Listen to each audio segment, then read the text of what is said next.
From a water perspective now, I'm not talking about any other, what do you think California is going to look like 100 years from now?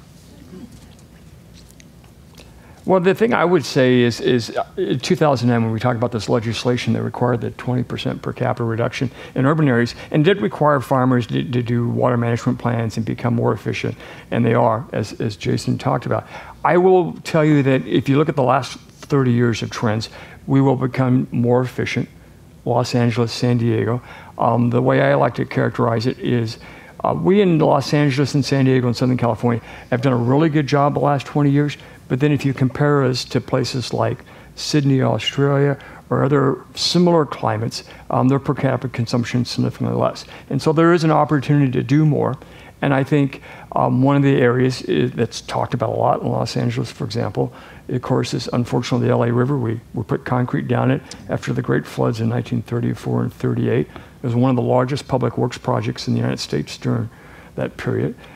But you compare that to other parts of Southern California where we capture a lot more stormwater, like in the San Gabriel River, San Gabriel Valley, or over in Orange County and Riverside and San Bernardino County, Santa Ana River. We are going to make efforts. And some of the things that show the indication of that is the Metropolitan Water District.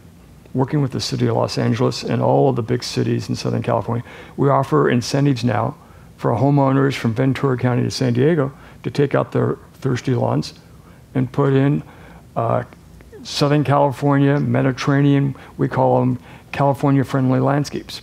I've done it at my house. I've reduced my water use by 50%. They also, in September, are offering rebates so that you can put rain barrels at your house. And that's throughout Southern California. You do that when it rains like it did last Wednesday. You don't need to irrigate your plants for a couple of weeks. That will reduce your water use quite dramatically. Indoor water use, every new appliance is very efficient when it comes to water and typically very efficient as far as energy use. If you think about that 50 years from now, I think our per capita consumption can continue to go down and probably be half of what it is today.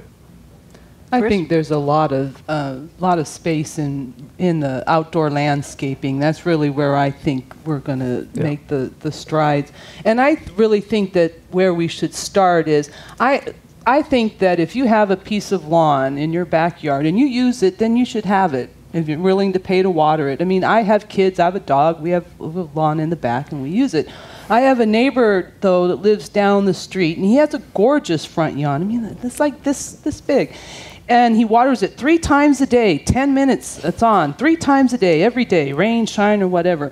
I have never seen this man. He comes home, he opens up his garage door, he pulls his car in, he shuts it, and you never see him. He never walks on it. I mean, that's the kind of grass that doesn't need to be there. The grass that they put around these entrances to housing developments that are alongside streets that are so busy you would never go out and sit on them or take your kids out to them. I mean, that grass should not be there. We shouldn't have it in the middle of medians. There are plenty of places where grass is where it doesn't need to be.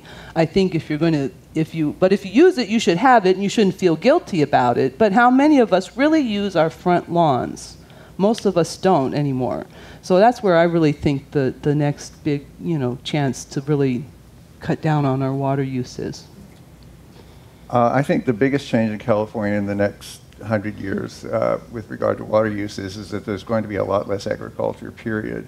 And part of the reason I can say that is that some researchers at Rockefeller University have argued that we've already achieved globally peak farmland, that there's not going to be further land developed for farming around the world. There may be various patches, but the trend will be downward for the rest of the century. And the United States will be part of that trend as well, because there'll simply be, what we have are much more high-yielding crops all the time. The ways that plant breeders are coming along, they're making much better improvements in raising crops and productivity, so we're using less land to grow more food, and that's simply going to happen to California. And there's going to be a lot more land returning to nature in California over the next 100 years than you can even imagine at this point.